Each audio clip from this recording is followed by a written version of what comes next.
We all know that feeling, right? When something you've poured everything into just, well, doesn't quite work out. Failure. Yeah, it's a word that really feels like hitting a wall, doesn't it? A Ew. full stop. Exactly. But what if it wasn't the end? What if we thought of it more like a comma? A little pause to figure things out before you jump back in, maybe smarter this time. That's precisely the idea we want to dig into today in this deep dive. We're looking at how embracing failure, not seeing it as this like terrible setback, but as a real chance to learn, can totally change how you tackle challenges, how you Mhm. grow. Mm.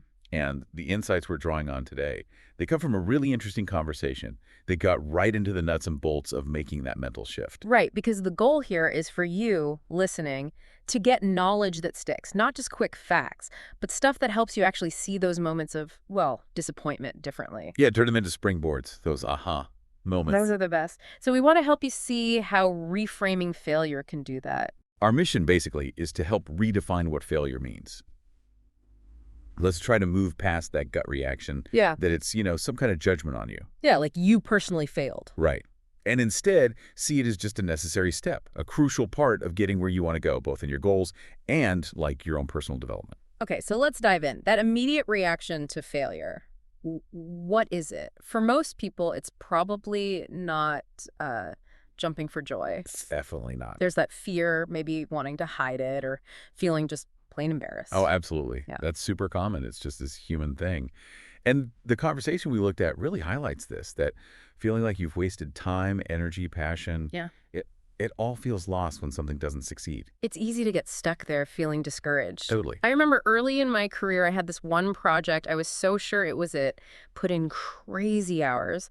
And when it just kind of fizzled out, whew, felt like I wasn't good enough. Mm-hmm. It felt personal. Yeah, it really did. Not just about the project failing, but about me failing. And that feeling, that personal inadequacy you mentioned, that's key.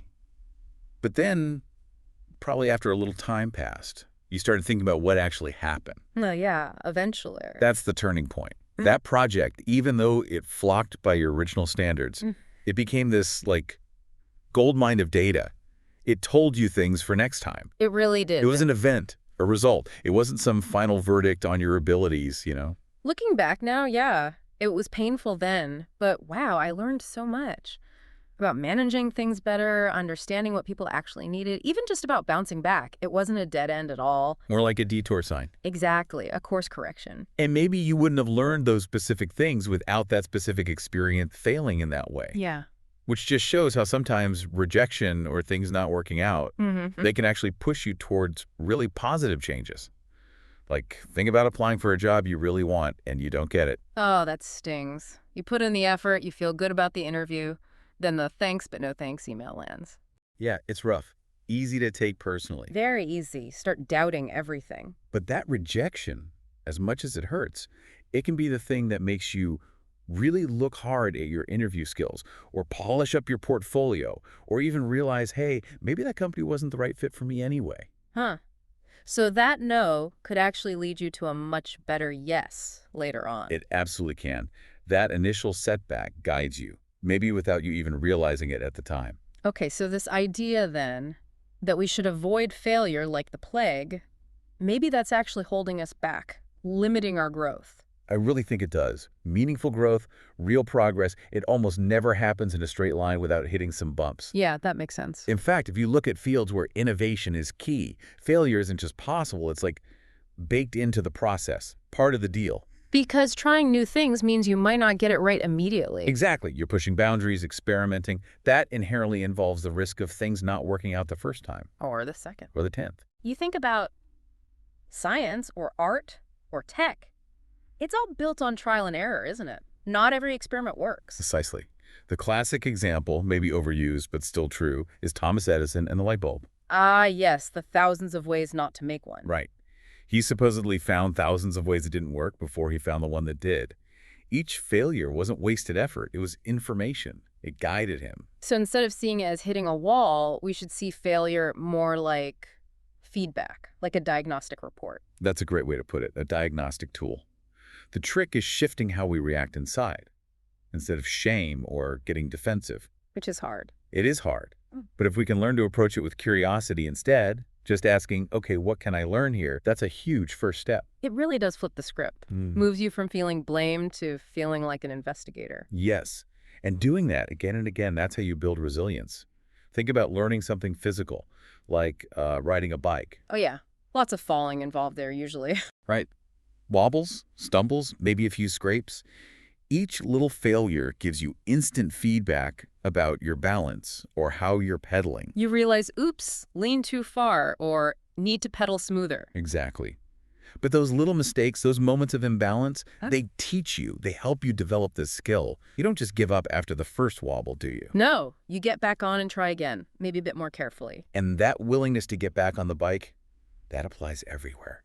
In careers, in learning anything new. That's a really good analogy. And when we really start to accept that, yeah, failure is just part of growing, part of learning, it makes it way less scary to step outside our comfort zone. That fear can be paralyzing, though. It really can. It stops us from even trying things we might actually be great at eventually. We get so worried about not being perfect right away. Yeah, that perfectionism trap. Think about little kids learning to walk. They fall down constantly. All the time. It's kind of funny to watch, actually. It is. Mm. But they don't lie there thinking, wow, I guess I'm just not a walker. Yeah. They don't label themselves failures. No, they just push themselves back up and try again and again. Exactly. That natural persistence, that resilience. Yeah. We have it in us. We just need to tap back into it sometimes. Okay, so this all sounds great in theory, but how do we actually do this? When something goes wrong, what are some practical things, some strategies we can use to actually learn from it? One really crucial thing is reflection. Taking the time to actually think about it. It's tempting to just brush it off and move on or just wallow. Yeah, distract yourself. Right. But instead, take a deliberate step back. Ask yourself some real questions, like what actually happened here? What factors contributed? What was under my control? What wasn't? Breaking it down. Yes. And the big one, what's the main takeaway? What can I do differently next time based on this experience? Moving from just feeling bad about it to analyzing it. Exactly. And actually writing it down, maybe journaling or talking it through with someone you trust, like a friend or a mentor. That can really help solidify the lesson. Makes it less of a fuzzy negative feeling and more like concrete feedback. Precisely. It reframes the whole thing. And it's probably important to notice the small wins too, right? Even if the big goal didn't happen, maybe parts of it went okay. Oh, absolutely essential. Learning is almost never a straight upward line. There are ups and downs. So noticing and actually celebrating those small improvements, those little bits of progress, even when you're still dealing with the larger setback, that keeps you going. Keeps the motivation up. Yeah, focus on the learning process itself. Appreciate the journey of getting better, not just fixating on the final perfect outcome. I like that. Focus on progress, not just perfection. Okay, what else? What other practical things? This one sounds simple, but it's powerful. Give yourself permission to fail. Like, consciously accept that not everything you try is going to be a home run. And that's okay. It really is. That mindset alone can take so much pressure off. Reduces that anxiety that comes with trying something new or difficult. Definitely. And related to that, dealing with the fear of what other people think, that can be huge. Oh, yeah, the judgment factor. It feels huge. But here's the thing. Everyone messes up. Everyone has setbacks. It's just part of being human. And often if you actually share your story, hey, I tried this, it totally bombed. It can be vulnerable, though. It can feel vulnerable, but often it actually creates connection. People relate. Yeah. They might share their own stories. You realize, oh, I'm not the only one. That's so true. It normalizes it. Makes you feel less alone, less ashamed, maybe. Exactly. It takes failure from being this secret, shameful burden and makes it just a shared part of the growth process. What about getting help? Like talking to someone who's maybe been there before, a mentor. Huge. Mentors can offer such valuable perspective. When you're in the thick of feeling bad about a setback, you might miss the bigger picture or the learning points. They have that distance. Exactly. They can help you see patterns, maybe point out blind spots you have, and reframe what feels like a dead end into just, a detour with lessons. And language matters too, doesn't it? How we talk to ourselves about it. Oh, massively. The self-talk is critical. Instead of thinking, I failed, or worse, I am a failure. Which is easy to do. Very easy. Try shifting it. Think, okay, this attempt didn't work out, or I haven't figured this out yet, or I'm still learning how to do this. That feels different. Lighter. It does. It lightens the emotional load and keeps your mind open to trying again, to seeing it as a process, not a verdict. It fosters that continuous improvement mindset. Right. And maybe setting more realistic goals in the first place helps too, like breaking big things down. Yes, absolutely. Sometimes we feel failure more intensely because our initial expectations were just way too high, or we tried to bite off more than we could chew at once. So smaller steps. Smaller, manageable steps. Yeah. Each little step might have its own small challenges, its own mini failures and learning opportunities. That's normal. It Mhm. makes the whole big goal feel less overwhelming. And you get feedback more often along the way. Exactly. Think back to Edison again. He didn't see those thousands of attempts as failures in the negative sense. Each one told him something valuable. Each non-working filament was progress, just in disguise. Progress in disguise. I like that. It really hammers home that failure isn't the opposite of success. It's Mm. often like a key ingredient in success. It really is. And look, let's be clear. Embracing failure doesn't mean you're supposed to be happy when things go wrong. Right. It still stinks. Of course. Feeling disappointed, frustrated, maybe even sad. That's totally normal and healthy. You need to allow yourself to feel those things. Don't just suppress it. No, acknowledge the feeling. Process it. The crucial part is not letting those feelings paralyze you. Feel it, learn from it, and then consciously decide to move forward with the new insights. Okay, so if we do this consistently, we reflect, we reframe, we keep trying. What are the long-term payoffs? What does truly embracing failure give us? Well, over time, you build this deep, genuine confidence. Not arrogance, but a solid belief in your ability to handle whatever comes your way. Resilience. Real resilience. You start to trust that you can navigate setbacks, adapt when things go sideways, and pick yourself up again. And that trust, it's incredibly freeing How so? because it reduces that paralyzing fear we talked about. When you're less afraid of failing, you're more willing to take creative risks, to innovate, to try ambitious things. You're not constantly playing it safe. Exactly. Imagine if more people, more organizations felt safer to fail Yeah. intelligently. Think of the innovation we'd unlock. Yeah, the potential is huge. Because more attempts, especially attempts informed by what you learned from previous ones, just naturally makes eventual success more likely, even if the path there is messy and nonlinear. So it really comes down to seeing failure not as an enemy, but as maybe a challenging teacher. A very challenging but ultimately invaluable teacher. It helps us grow, makes us more capable, more knowledgeable, more adaptable. We learn by doing, by experimenting, by refining.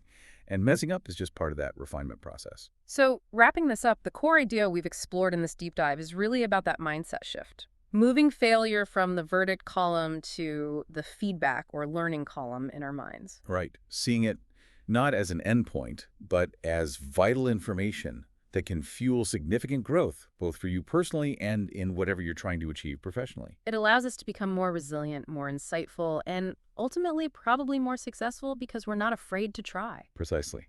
That fear loses its grip, and you gain the courage to persist, to experiment, and really reach for more than you might have otherwise. Embrace those moments where it doesn't quite click, because that's often where the real learning happens. So as a final thought for you listening, maybe take a moment today to think about one area, just one, where maybe that fear of things not working out perfectly is holding you back a little. Yeah, just reflect on that, and then consider what could happen if you approach that area differently.